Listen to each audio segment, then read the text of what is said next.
एक उत्तम राष्ट्रीय विचारवंताचे माध्यम तज्ञ म्हणून ज्ञात आहे। ते प्रिंट, ऑडिओ आणि व्हिडिओ या तिन्ही वृत्तपत्रीय क्षेत्राच्या माध्यमाचे सम्राट आहे। असे नामवंत, कीर्तिवंत, ख्यातिवंत आणि गुणवंत असे आजचे पाहुणे डॉक्टर उदयजी निरगुडकर सर यांचा प्रचंड टाळ्यांच्या गजरात पुन्हा एकदा आपण सर्वांनी स्वागत करतो। उदयजी सर हे अत्यंत राष्ट्रीय मानाचे आणि उत्तम सामाजिक बांधिलकी सांभाळणारे 50 पेक्षा अधिक देशात व्यवस्थापन कौशल्याची माहिती देणारे, शैक्षणिक क्षेत्र, अर्थशास्त्र अशा अनेक विषयावर त्यांनी आजपर्यंत व्याख्याने दिलेली आहेत। 2047 चा भारत कसा असेल त्यासाठी आपण काय केलं पाहिजे, तरुणांची, विद्यार्थ्यांची भूमिका काय असेल, पालकांची भूमिका काय असेल, शिक्षकांची भूमिका काय असेल, यावरती माननीय डॉक्टर निरगुडकर सर या ठिकाणी आपले विचार विशद करतील। एखाद्या व्यक्तीचा परिचय करून देण्याचा विशेष आणि मनस्वी आनंद ज्यावेळेला होत असतो तो आज सकाळपासून मी सातत्याने या क्षणाची आज वाट पाहत आहे। खरं तर आतापर्यंत मी अटल बिहारी वाजपेयींचाही दोनदा परिचय करून दिलेला आहे, पण तरी उदयजींचा परिचय करून देताना मला एक विशेष आनंद वाटतं। कारण असं आहे, लोकमान्यांच्या पत्रकारितेमध्ये ज्यांनी स्वतःला वाहून घेतलेले असे जे अत्यंत कमी आणि मोजके पत्रकार आज देशामध्ये आहेत त्यातले उदयजी आहेत। तीनही माध्यमांवर ज्यांची अत्यंत उत्तम कमांड आहे असे उदयजी हे सर्वार्थाने 2047 मध्ये समर्थ भारत कसा असेल याचं जे प्रतिनिधित्व ते करतात, महाराष्ट्र शासनाच्या आणि भारताच्या केंद्र शासनाच्या अनेक वेगवेगळ्या समित्यांवरती ते काम करतात। त्यावेळेला त्यांनी पुणे विद्यापीठातून MBA आणि त्यानंतर PhD ची संपादन केली। त्या अनुषंगाने जवळपास जगभरातल्या 50 देशांमध्ये त्यांनी आपल्या स्वतःचा शैक्षणिक विचार, आर्थिक विचार आणि व्यवस्थापन विषयक विचार याच्यावरती संपूर्ण जगावरती छाप टाकलेली आहे। त्यांची जी 4 प्रसिद्ध पुस्तके आहेत त्यातलं strategic use of information technology, त्याच्यानंतर TQM बिझनेस प्रोसेस रिइंजिनिअरिंग याच्यावरच्या अत्यंत उत्तम पुस्तकांचं संकलन त्यांनी केलेलं आहे। मात्र मला उदयजींचा परिचय करून देताना 2 गोष्टींचा जाणीवपूर्वक उल्लेख करावा वाटतो। त्यातला एक उल्लेख जो आहे तो आमच्या संस्थेचे उपाध्यक्ष जे त्यांच्या कार्यबाहुल्यामुळे आज येऊ शकलेले नाहीत। आज सकाळीच मला आपल्या डॉक्टरांनी एक 48 सेकंदांची क्लिप उदयजींची मला पाठवलेली आहे। 48 सेकंदांच्या त्या क्लिप मध्ये उदयजींची मुलाखत घेताना एक जण त्यांना असं विचारताय की तुमच्या आयुष्याच्या डेव्हलपमेंटचं यश कशात आहे, तर उदयजींनी सांगितलं माझ्या शिक्षकांनी मला जे शिकवलेलं आहे त्यातनं माझी ही डेव्हलपमेंट झालेली आहे। आणि त्यांनी ती कविता त्यांच्या शिक्षकांची जी आहे ती तशी म्हणून दाखवलेली आहे। आजही आपण जगातल्या एका अत्युच्च स्थानी पोहोचलेलो असताना मला माझ्या शिक्षकांचा काय उपयोग झाला हे सांगण्याचा विनय त्यांच्याजवळ आहे।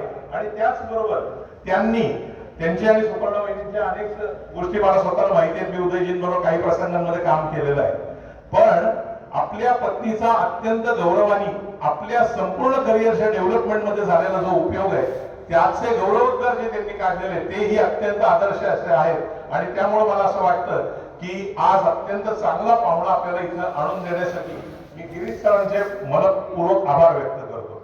सन्माननीय काकासाहेब चितळे ज्यांनी या गावामध्ये ही वाचन चळवळ वाढवण्याचा प्रयत्न केला, त्यांच्या 4थ्या स्मृती दिनाप्रित्यर्थ आज आपण ज्यांना बोलवलेलं आहे ते खऱ्या अर्थाने आम्हाला त्याचं दान मोठं पावणार आहे। आपण प्रत्येक माणूस उदयजींचा शब्द ऐकायला आतुर झालेलो आहोत। तरी सुद्धा मी 2 गोष्टींचा फक्त उल्लेख करतो आणि थांबतो। 2 पाहुण्यांचा परिचय आहे माझ्याकडे। उदयजी हे आज आपल्या देशाला मार्गदर्शन करणारी जी एक 100 अत्यंत महत्वाची प्रभावी माणसं आहेत त्यातले एक आहेत। त्याचबरोबर आमच्या अध्यक्षांचा परिचय मला करून द्यायचा आहे। आमच्या अध्यक्षांना इथं न ओळखणारा कोणी नाहीये, पण उदयजींना माहित व्हावं म्हणून फक्त 2 गोष्टींचा उल्लेख मी करतो। एक अत्यंत यशस्वी उद्योगपती, डेल या अमेरिकेतल्या मोठ्या कंपनीशी टायअप असणारे आणि त्याचबरोबर अमेरिकेमध्ये ज्यांचा 5 ते 6 वेळेला सत्कार इंडियन आयडॉल म्हणून झालेला आहे असे आमचे विश्वाजी चितळे आज इथे आहेत। इतकंच नव्हे तर 1 महिन्यापूर्वी जो झालेला अयोध्येतला प्रसंग आहे ज्याला देशभरातनं फक्त 7,500 लोकांना PM ऑफिसने बोलवले होतं, त्या पुण्यात्मांपैकी एक सांगलीमधनं गेलेले म्हणून विश्वाजी चितळे आहेत। विश्वाजींचं या संस्थेला अत्यंत मोठे सातत्याने मदत असते। त्याचबरोबर गिरीशजी, डॉक्टर वाडवेकर सर आहेत, जोशी डॉक्टर आहेत, केळकर सर आहेत, इतर सर्व संचालक कदम सर आहेत, या सगळ्यांचे मी आभार व्यक्त करतो, महावीर चौगुलेंचे आभार व्यक्त करतो आणि आपण सगळ्यांनी जीवाचा कान देऊन उदयजींचं व्याख्यान ऐकावं असं मी आवाहन करतो आणि थांबतो. धन्यवाद. धन्यवाद सर. असणार आहे यावर अचूक शब्दात आपल्या सामर्थ्य अशा वाणीने ज्यांनी संपूर्ण देशभरातील शिक्षण तज्ञ, माध्यम तज्ञ, राजकारणी आणि माणसावर गारूड निर्माण केलेले आहे असे आजचे पाहुणे. मी पाहुण्यांना विनंती करतो की आम्ही आपणास ऐकण्यास उत्सुक आहोत. कृपया आपले विचार मांडावे. डॉक्टर उदयजी निरगुडकर सर हे या ठिकाणी आपले मनोगत व्यक्त करत आहेत. धन्यवाद सर.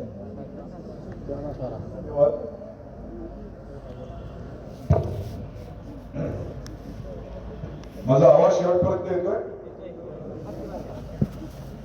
व्यासपीठावर उपस्थित विश्वासी चितळे, गिरीश चितळे,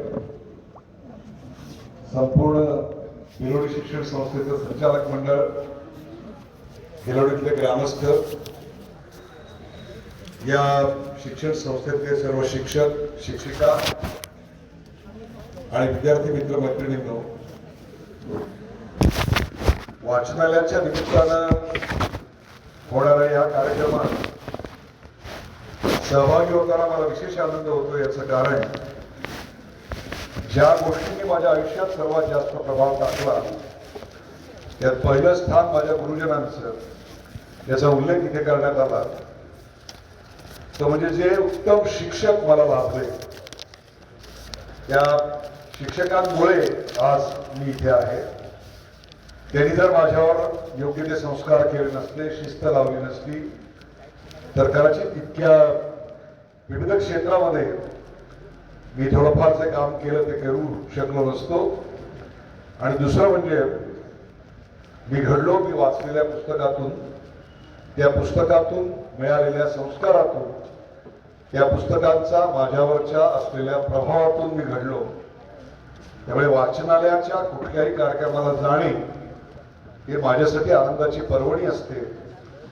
आणि ज्या वाचनालयाला तात्यारावांचा स्पर्श झालेला आहे, मला सांगण्यात आलं की हजारो पुस्तकं या ठिकाणी आहेत आणि ती सर्व तुम्हाला वाचनासाठी उपलब्ध आहेत. मला असं वाटतं तुम्ही आणि यशस्वी होणे याच्यामधले सर्व अडथळे दूर करणाऱ्या 3 गोष्टी इथे आहेत. ते म्हणजे उत्तम शिक्षण संस्था, उत्तम शिक्षक वर्ग आणि उत्तम वाचनालय.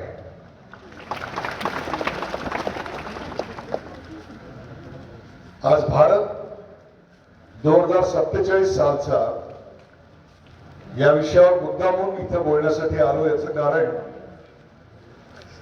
जे बाजूला बसलेले आहेत ते 2047चा भारत घडवतील यापेक्षा सुद्धा ते बघतील हे जास्त सत्य आहे.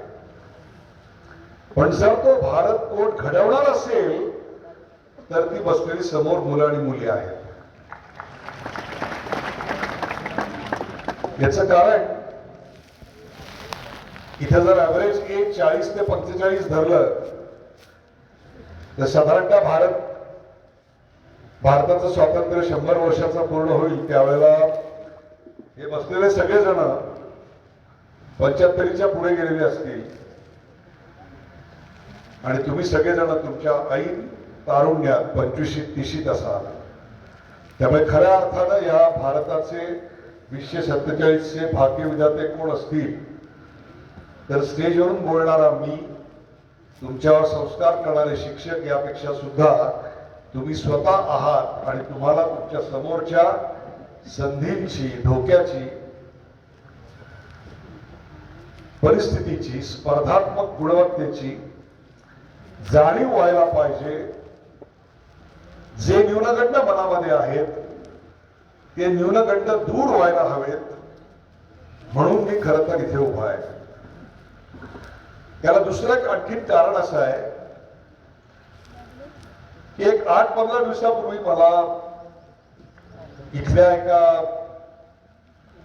शिक्षण समुपदेशक मैत्रिणीचा फोन आला आणि तिने सांगितलं की सांगलीमध्ये एका शाळेमध्ये एका शाळकरी मुलाने आपल्या दुसऱ्या शाळकरी मुलाला चाकुरी भोसकलं. आणि हे वाचून मी अस्वस्थ झालो की हे जर सांगलीसारख्या ठिकाणी एका चांगल्या शाळेमध्ये हे घडत असेल तर या मुलांची जाऊन मी बोललंच पाहिजे.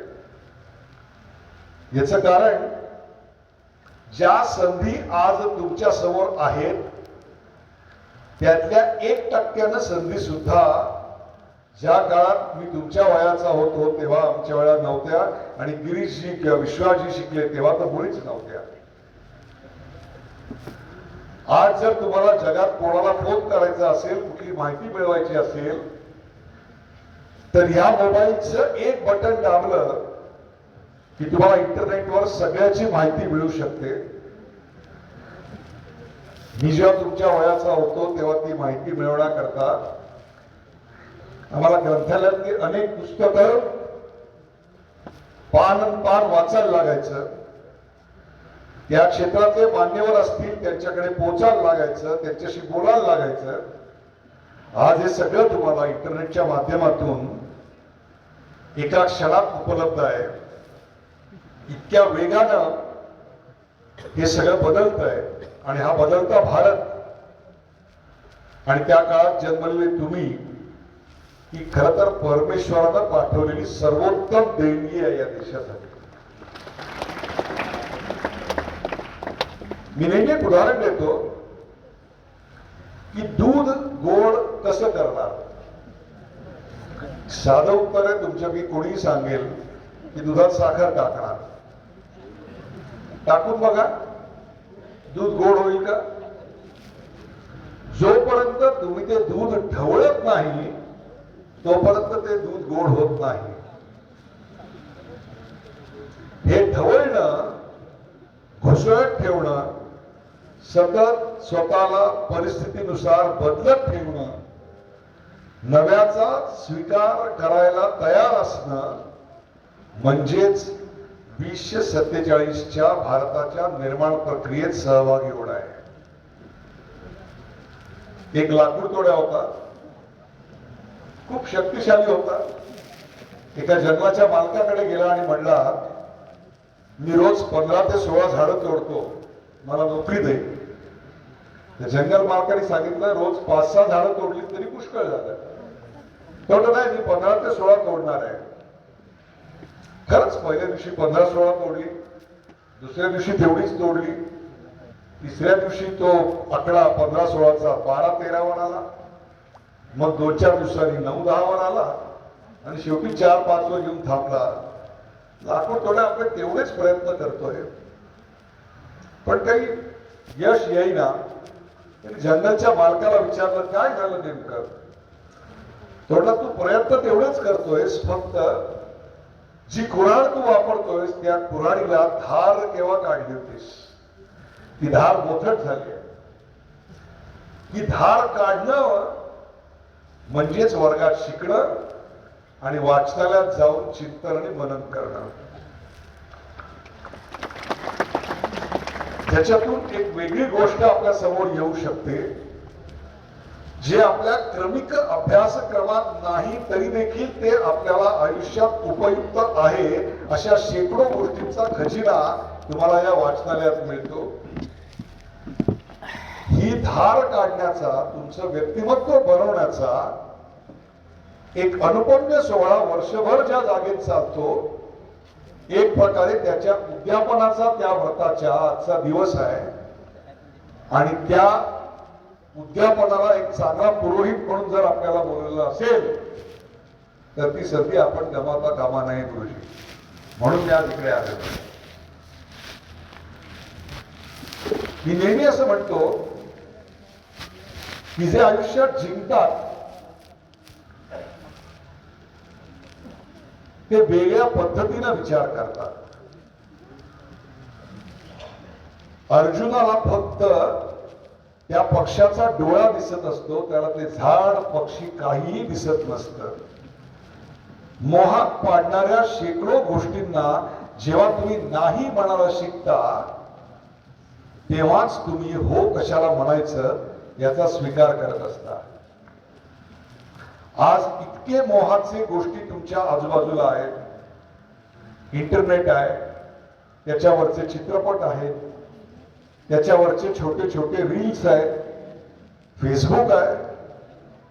त्यावर ज्या गोष्टींनी फक्त मनोरंजन होत आहे अशा शेकडो गोष्टींना नाही म्हणण्याकरता जो संस्कार व्हायला लागतो ते संस्काराचं बोट ज्यांनी तुमच्या हातात दिलं तो हा सगळा शिक्षक वर्ग आहे.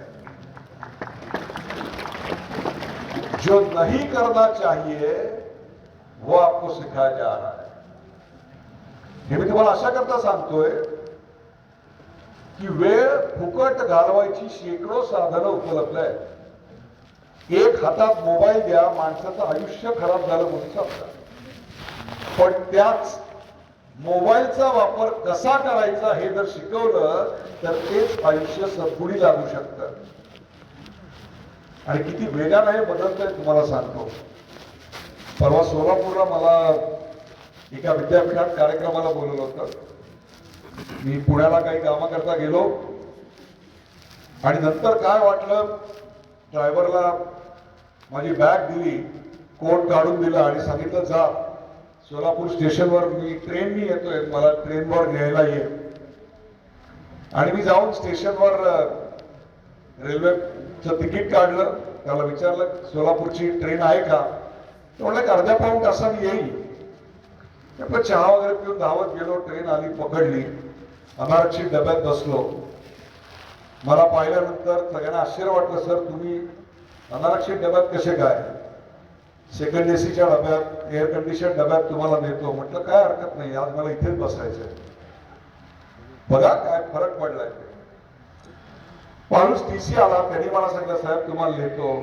चहावाला आला, त्यांनी फक्त चहा पाजला. लोक आले, फोटो काढत होते, काही लोक सह्या घेऊन जात होते. माझ्या समोर एक मुस्लिम दाम्पत्य येऊन बसलं आणि त्यातली एक मुलगी माझ्याकडे कुतूहलाने बघत होती की हा कोण प्राणी आहे, याची लोक सह्या का घेत आहेत, फोटो का काढतायत.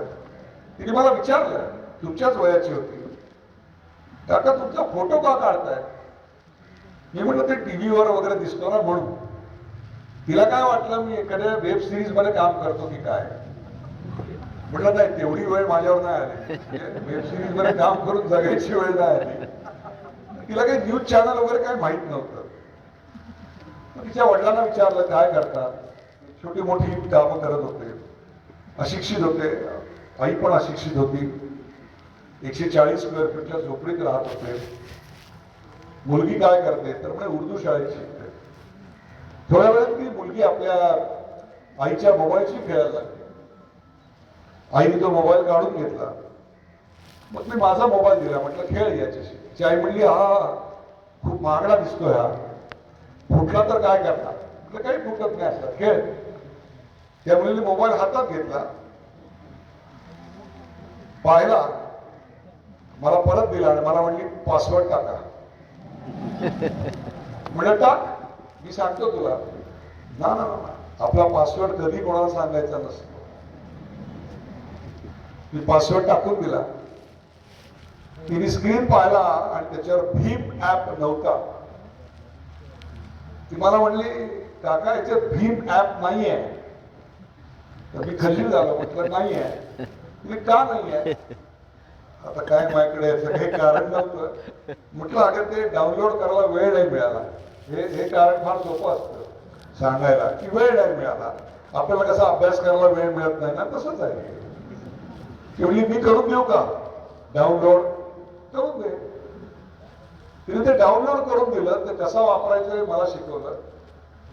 थोडा वेळ ती याच्यातल्या काही गेम्सवर खेळली. तेव्हा मला कळलं माझ्या या मोबाईलमध्ये 15-20 प्रकारचे गेम आहेत.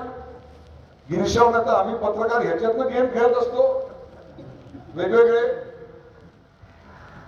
आणि ते सगळं झाल्यानंतर तिने हा मोबाईल मला परत दिला आणि म्हणली काका तुम्हाला असं नाही वाटत हा मोबाईल खूप जड आणि मोठा आहे.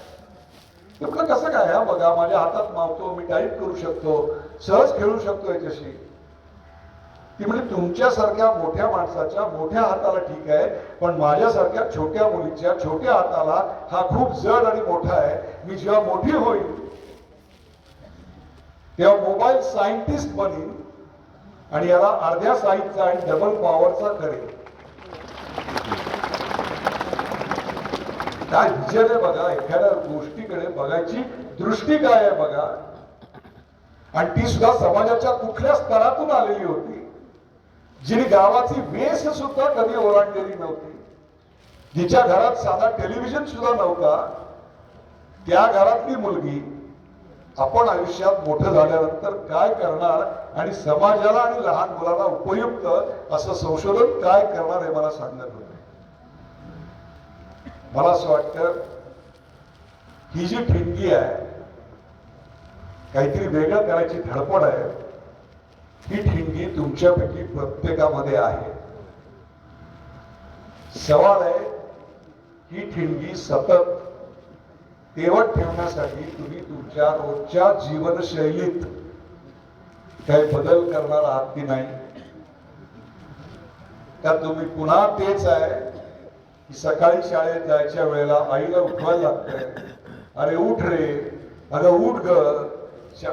अनेक जण खाली बघून हसायला लागले बघा. आता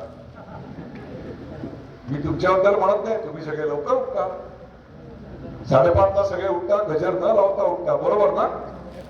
रोज हो 12 सूर्यनमस्कार घालता, बरोबर हो ना.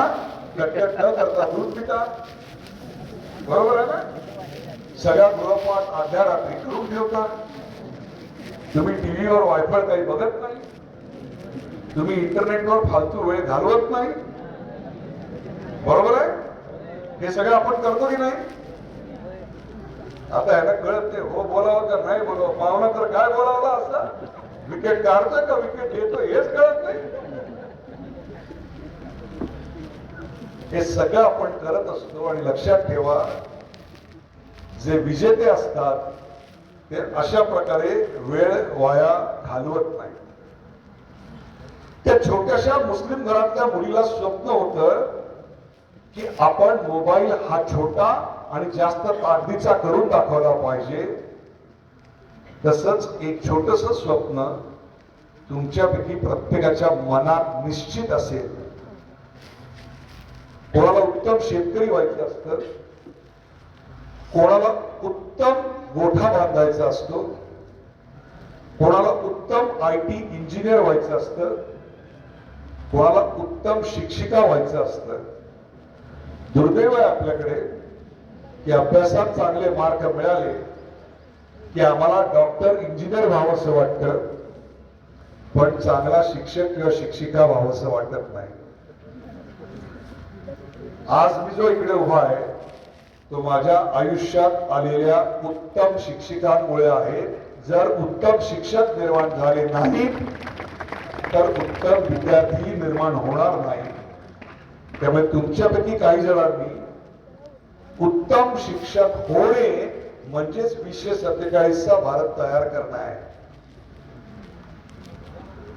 अनेकदा मी असं पाहतो की ही जी ठिणगी असते ती ठिणगी विजली पाहिजे तुमच्यातली, याच्याकरता अनेक जण प्रयत्न करत असतात. आणि आपल्या आजूबाजूचे मित्रमैत्रिणी तर फार प्रयत्न करत असतात. तुम्हाला सांगतो 4 प्रकारचे मित्रमैत्रिणी असतात बघा, तुम्हाला आठवतील. 4 प्रकारचे मित्रमैत्रिणी असतात. पहिली मैत्रीण असते किंवा मित्र असतो तो असतो त्रस्त. त्याला काहीही सांगा तो स्वतःचेच प्रॉब्लेम पहिले सांगतो, त्रस्त आहे, बरोबर आहे. दुसरा आहे तो सुस्त आहे. त्याला काहीही सांगितलं तरी त्याच्यावर काहीही फरक पडत नाही. नाकी शिंक वाहणे पाय तोंडाचा भय.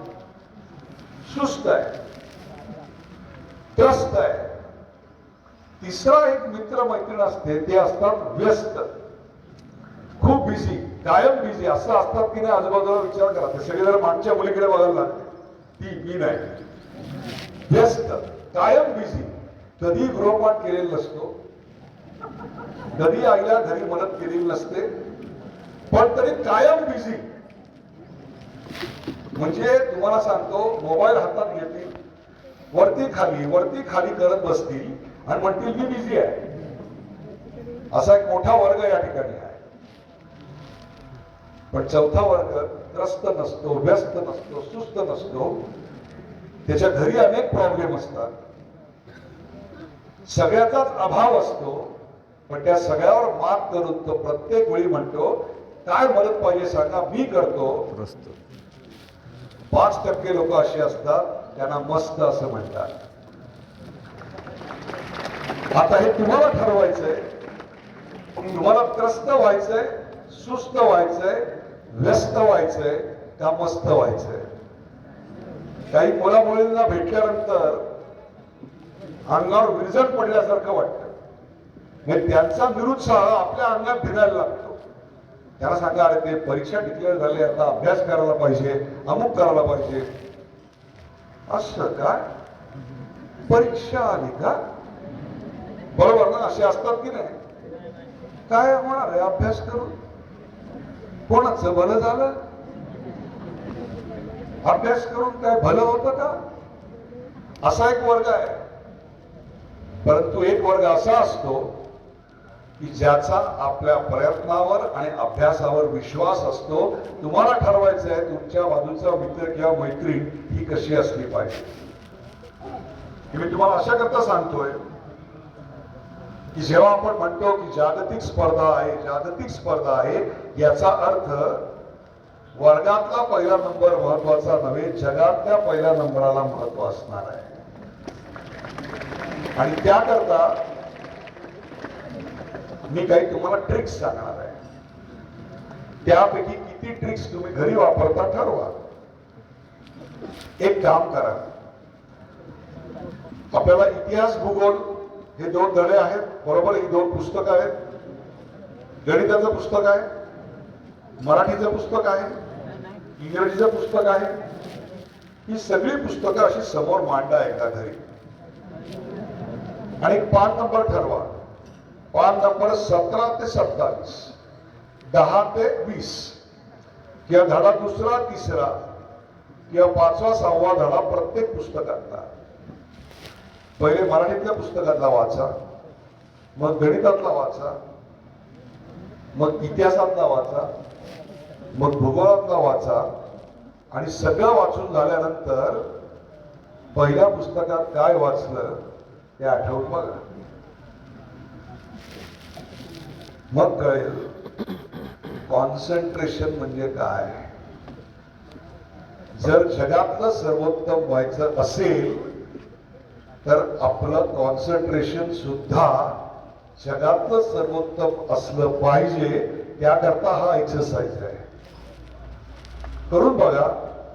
शिक्षकांनी सुद्धा हा जरूर वर्गात करून बघावा. याचं कारण इंटरनेटच्या काळामध्ये मुलांचं पाठ्यपुस्तकातलं लक्ष, वर्गातलं लक्ष जे पूर्वी 30 ते 40 मिनिटं सहज असायचं ते आज 10-15 मिनिटांनंतर चलबिचल होते. मुलं विचलित होतात.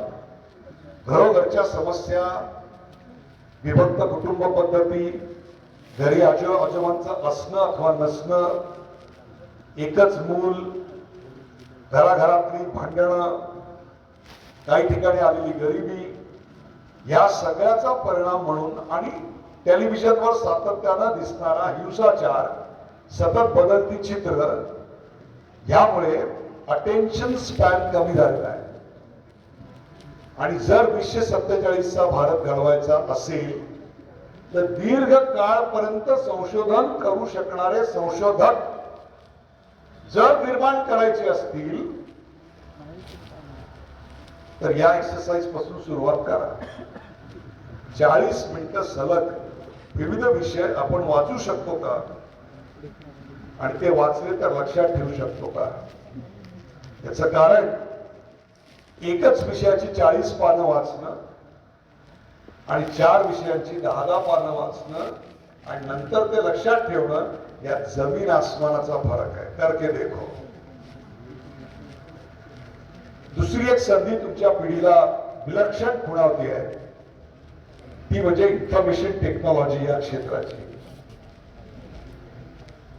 माझ्या मुलीला जेव्हा मी सांगतो की मी पुण्यात जेव्हा शिकायला होतो तेव्हा मुंबईत माझ्या आईला फोन करण्याकरता मी STD PCO बूथवर जायचो, त्या रांगेत उभा राहायचो आणि माझा नंबर लागला. रात्री 10च्या नंतर तो रेट अर्धा असायचा, 11च्या नंतर 1/3 असायचा. जेव्हा माझा नंबर लागेल त्यावेळी 2 मिनिटं फक्त आईशी बोलता यायचं.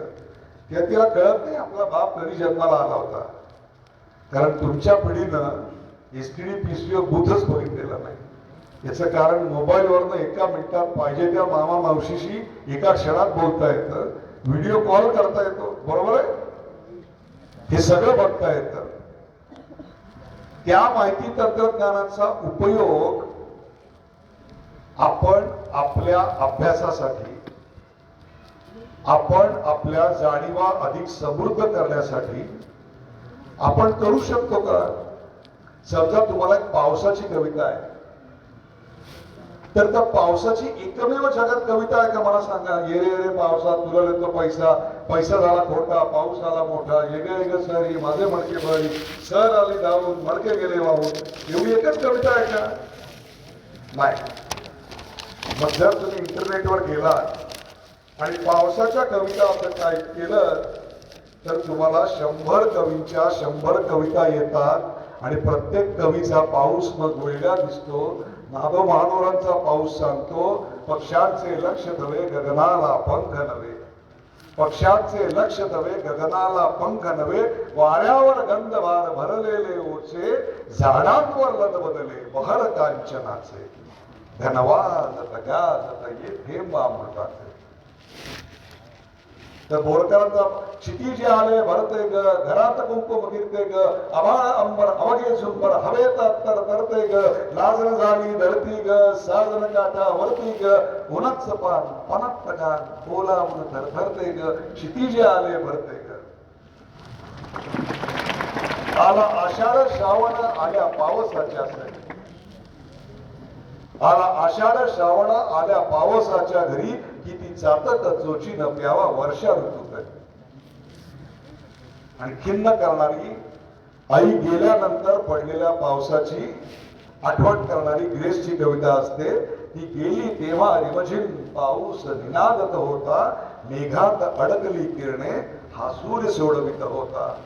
ती आई होती म्हणून अंगणात गमले मजला संपले बालपण माझे, अंगणात गमले मजला संपले बालपण माझे, खिडकीवर धुरकट तेव्हा कंदील एकटा होता, ती गेली तेव्हा रिमझिम.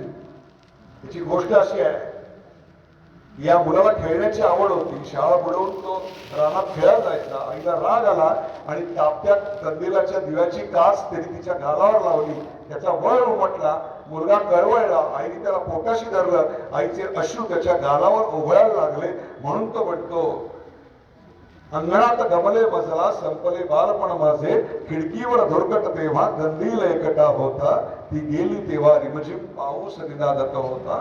ती आई होती म्हणली गण व्याकुळ मीही रडलो, त्यावेळी वारा सावट पाचोळा उडवित होता, ती गेली तेव्हा रिमझिम पाऊस निनादत होता.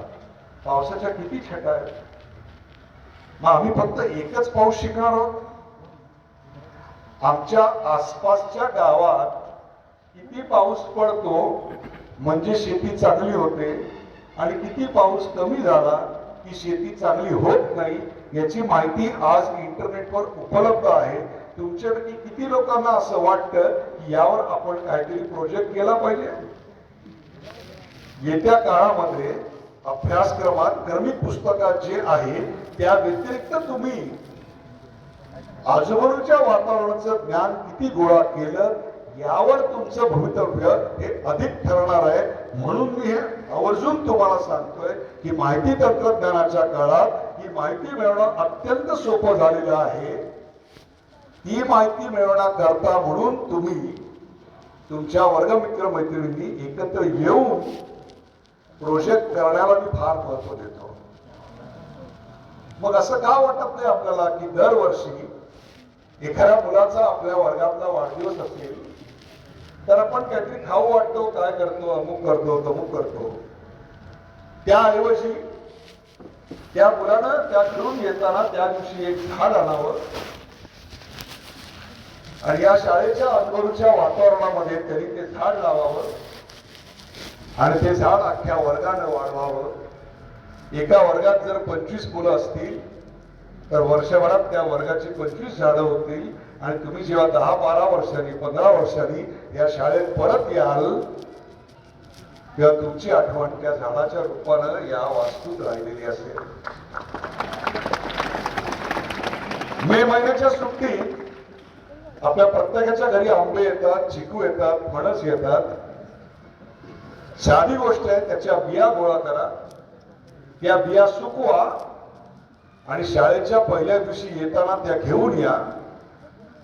पहिला पाऊस पडल्यानंतर आजूबाजूच्या वातावरणात जाऊन आपण सगळेजण खड्डे खणूया, त्या खड्ड्यात चांगलंसं शेणखत टाकूया आणि त्यात तुम्ही गोळा केलेल्या या बियांची झाडं करूया आणि अवघी वनराई इथली अधिक हिरवीगार करूया. संपूर्ण जग जेव्हा तापमान वाढीसाठी तरसत असताना ही एक शाळा अशी होऊ द्या की 2047 साली या शाळेत आता जेवढी मुलं आहेत तेवढी झाडं तुमच्या नावाची आजूबाजूला लागलेली आहेत. मला सांगा, हे कठीण आहे का मित्रांनो? मग आपल्या शाळेच्या आजूबाजूला कोणती झाडं लावता येतील याचा इंटरनेटवर आपण शिक्षकांना हाताशी धरून अभ्यास करू शकत नाही का? जर पर्यावरण, तापमान वाढ, ग्लोबल वॉर्मिंग, समुद्राची वाढती पातळी, ग्लेशियरचं वितळणं, वेळोवेळी पाऊस पडणं, भूकंप, सुनामी हे सगळं जर वाढत असेल तर त्यावरचा एकमेव उपाय जगाचं तापमान कमी करणे, जमिनीची धूप कमी करणे. मग हे सगळं काम फक्त सरकारनं करायचं का? मग तुम्ही ज्या 2047च्या भारताचे अविभाज्य भाग आहात, तुम्ही वर्षाला एक झाड लावू शकत नाही? विचार करा. मला हात वर करून सांगा की किती मुलांना हे पटलं आणि ते यावर्षी करणार आहे. हात वर करा ज्यांना पटलं असेल त्याने. नक्की एक झाड लावणार? क्या बात. दुसरं तुम्हाला एक उदाहरण देतो की जे मी परदेशातल्या अनेक शाळांमध्ये पाहिलं आणि ते म्हणजे जपान मधल्या एका शाळेमध्ये माझी भाषणं होती. तेव्हा मी पाहिलं शाळेवरून जाताना, वर्गावरून जाताना, तर तुमच्या वयाची मुलं तो वर्ग स्वतः साफ करत होती, स्वच्छ ठेवत होती. कोण झाडू मारत होतं, कोण पोछा करत होतं, कोण भिंतींवर लागलेली धूळ काढत होतं, कोण ग्रिल साफ करत होतं. आपला वर्ग आपण स्वच्छ ठेवला पाहिजे हा संस्कार जेव्हा होतो तेव्हा समाज आपोआप स्वच्छ होतो आणि स्वच्छतेविषयी मनात प्रेम निर्माण होतं आणि स्वच्छता जे करतात त्यांच्याविषयी मनात हीन भावना निर्माण होत नाही. मी हे खूप मोठ्या उद्योगपतींना स्वतःच्या घरातील संडास स्वतः साफ करताना बघितलेलं आहे मित्रांनो. 21व्या शतकात जर जातीविरहित, कर्मविरहित समाज निर्माण करायचा असेल तर जी कामं आज आपण हलकी समजतो ती कामं आपण जेव्हा स्वतः करायला लागू तेव्हा 2047चा समाज निर्माण होईल. ते जर या शाळेत होत असेल तर ते मनापासून करा, जेणेकरून तो संस्कार तुमच्यावर होईल. ही फार महत्वाची गोष्ट आहे. याचं कारण जब तक हम अंदर से नहीं बदलेंगे तब तक बाहर की दुनिया नहीं बदलेगी. दुसरी एक गोष्ट आहे ती म्हणजे प्रत्येकाने आपली स्पर्धात्मक गुणवत्ता शोधली पाहिजे. हा शब्द जरा जड आहे, परंतु रोज ध्यास घेऊन एखादा विषय हातात घेऊन काम केलं गेलं पाहिजे. जर ते आपण केलं नाही तर आपला फोकस जाईल आणि आपल्याला यश मिळणार नाही. सायना नेहवाल जिने जवळपास बॅडमिंटन मधली सर्व स्पर्धा जगातल्या जिंकल्या, पी.व्ही. सिंधू हिने जगातल्या जवळपास सर्व स्पर्धा जिंकल्या, तिची मी मुलाखत घेतली तेव्हा मी तिला विचारलं सिंधूला की शेवटचं गोड केव्हा खाल्लं होतंस? ती म्हणली 7 वर्षापूर्वी. 7 वर्ष साखरेचा एक कण, न गुलाबजाम, न जिलबी, न बासुंदी, न काही नाही. कुठलीही स्पर्धा जिंकल्यानंतर साधा पेढा सुद्धा तोंडात घातला नाही. याचं कारण तो फिटनेस तिला आयुष्यभर मेंटेन करायचा होता. काहीतरी मिळवण्यासाठी खूप काही गमवावं लागतं, हा तो संस्कार आहे. आणि तरच खऱ्या अर्थाने काहीतरी तुम्हाला मिळवता येईल. येत्या काळामध्ये संपूर्ण भारताकडे एक जगाची फॅक्टरी म्हणून बघितलं जाणार आहे. आतापर्यंत जगाची फॅक्टरी म्हणून चीनकडे बघितलं जात होतं, पण कोरोनाच्या नंतर जगाची फॅक्टरी म्हणून भारताकडे बघितलं जात आहे. 2010 साली या 100 पैकी 98 मोबाईल चीनमध्ये बनायचे. आज 98 मोबाईल भारतात बनत आहेत. 1000हून अधिक विमानं या पुढच्या 5 वर्षात भारतात बनली जाणार आहे. वीज निर्मिती असेल, स्टील निर्मिती असेल, रस्ते निर्मिती असेल, रेल्वेचं विद्युतीकरण असेल, 40,000 बोग्यांचं वंदे भारतच्या दर्जाचं करणं असेल, या सगळ्यातून या अर्थव्यवस्थेला एक फार मोठी चालना मिळते आहे. नवीन शैक्षणिक धोरण, न्यू एज्युकेशन पॉलिसी यानं शिक्षणातल्या गुणवत्तेला फार महत्व येणार आहे. आणि जे शिक्षण शिक्षित होण्यापेक्षा तो शिकलाय किती याला महत्व देणार आहे. It is not going to be teacher centric but learner centric. याचे एक उदाहरण देतो. एक गाव होतं, त्या गावात तुमच्यासारखा एक छोटासा मुलगा होता. तो त्या गावातल्या चौकात गेला आणि जोरात ओरडला, मी माझ्या कुत्र्याला गायला शिकवलंय. लोकांना आश्चर्य वाटलं, अरे गायला शिकवलंय? त्याला कळलं आपल्याला टीआरपी मिळाला. तो पुढच्या चौकात गेला. पुढच्या चौकात तो जोरात ओरडला, मी माझ्या कुत्र्याला गायला शिकवलंय. सगळे त्याला थांबवला, कुठे आहे तो गायला कुत्रा? यामुळे या उद्या सकाळी या, तुम्हाला दाखवतो. दुसऱ्या दिवशी सगळे त्याच्या घरी पोहोचले. नटून थटून जगातला 8वं आश्चर्य पाहिला. बरोबर 10 वाजता तो एक पॉमेरियन कुत्रा घेऊन बाहेर आला आणि त्याने त्या कुत्र्याला आज्ञा केली, गा. कुत्र्यानं तोंड उघडलं. आता जेवढी शांतता आहे तेवढीच शांतता होती आणि कुत्रा चक्क भुंकायला लागला. तो कुत्रा आहे गाई कसा. सगळ्या लोकांनी त्याला थांबवलं. अरे तू तर सांगितलं तुझ्या कुत्र्याला गायला शिकवलंय म्हणून. ते म्हणलं हो, मी शिकवलंय असं म्हटलं. तो शिकला असं कुठे म्हटलं? नव्या एज्युकेशन पॉलिसीमध्ये हा जो भेद आहे, हा भेद कमी होणार आहे आणि त्यातून एक समर्थ भारत उभा राहणार आहे. जो समर्थ भारत हा तुमच्यासारख्या विद्यार्थ्यांनी घडवलेला आहे. मला अॅनिमेशन फिल्म बघायला, मित्रांनो, शेवटी एकच सांगतो की अॅनिमेशन फिल्म बघायला मला खूप आवडतात. स्पायडरमॅन मला बघायला खूप आवडतो. या स्पायडरमॅन चित्रपटामध्ये तो स्पायडरमॅन त्या चित्रपटात कधी ना कधीतरी आपला चेहरा काढतो आणि दाखवतो. तो चेहरा नेहमी मला अमेरिकन गोऱ्या मुलाचा असतो. याचं कारण अमेरिका समृद्ध आहे, अमेरिका संपन्न आहे, अमेरिका समर्थ आहे. 1947 साली भारत इतका समर्थ बनवूया, इतका समृद्ध बनवूया, इतका संपन्न बनवूया की तेव्हा स्पायडरमॅन जेव्हा आपला चेहरा काढेल तेव्हा तो भिलवडी शिक्षक संस्थेतल्या एका मुलाचा चेहरा असेल. हे भाग्य तुम्ही या देशाला नक्की द्याल. आजपर्यंत भारतीयांनी अमेरिकेच्या विजासाठी रांग लावलेली आम्ही पाहिली. या नंतरच्या काळात इतका भारत सक्षम बनवूया की 1947च्या आधीच भारतामधल्या भिलवडीमध्ये शिकायला येण्याकरता इथल्या मूल्य शिक्षणाच्या प्रेमात पडून वॉशिंग्टन मधल्या भारतीय दूतावासासमोर अमेरिकनांनी रांग अर्ध्या रात्री लावलेली आहे. असं चित्र कधीतरी पाहूया. एक दिवस असा नक्की येईल की जेव्हा ऑस्ट्रेलियातल्या डार्लिंग हार्बरवर ऑस्ट्रेलियन लावणीच्या तालावर ठेका धरतील आणि आयफेल टॉवर समोर फ्रेंच गायत्री मंत्राचं पुरस्करण करते. मला खात्री आहे की तुम्ही सर्वजण आजपासून वेगळ्या दृष्टीने विचार कराल. पराभूत मानसिकतेचे विचार वेगळे असतात. वेळ वाया घालवणाऱ्या मुलांचे विचार वेगळे असतात आणि वेळेचा सदुपयोग करणाऱ्या मुलांचे विचार वेगळे असतात.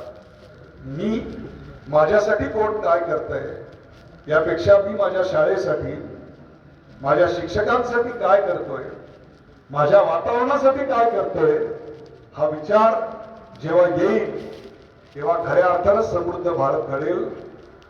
मार्टिन लुथर किंग यांनी अमेरिकेला समृद्ध बनवताना, समर्थ बनवताना एक घोषणा दिली होती, don't think what America can do for you. America तुमच्यासाठी काय करेल याचा विचार करू नका. Think what you can do for America. तुम्ही अमेरिकेसाठी काय करता याचा विचार करा. आजच्या क्षणापासून फक्त स्वतःचा विचार कराऐवजी आपल्या आजूबाजूच्या वातावरणात आपण चांगला बदल, सकारात्मक गोष्टी कशा करतो असा जर विचार प्रत्येकाला केला तर या पुढच्या 75 वर्षांनंतरचा येणारा जो 25 वर्षाचा अमृत काल आहे, तो अमृत काल समर्थ भारताचा अमृत कुंभ आणल्याशिवाय राहणार नाही. तो तुम्हाला यशदायी, फलदायी होवो इतक्या शुभेच्छा. मला इथे बोलावलं आणि शांतपणे आपण विचार ऐकले त्याबद्दल जय हिंद, जय महाराष्ट्र.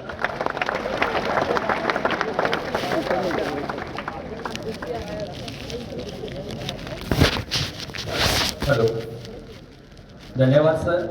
मोबाईलचे सदुपयोग, दुरुपयोग, concentration, attention, information technology, global warming, disaster, Marathi कविता, स्वच्छता, avoid competition, new education policy, 7 wonders, Bollywood movie आणि काय काय असे कितीतरी विषय. याच्यामध्ये माझे काही राहिले चुकून लिहायचे, पण असे कितीतरी विषय आपल्या या 70 मिनिटाच्या कालखंडात त्यांनी आपल्या समोर मांडले. खरोखर I promise you our student will be power of the world.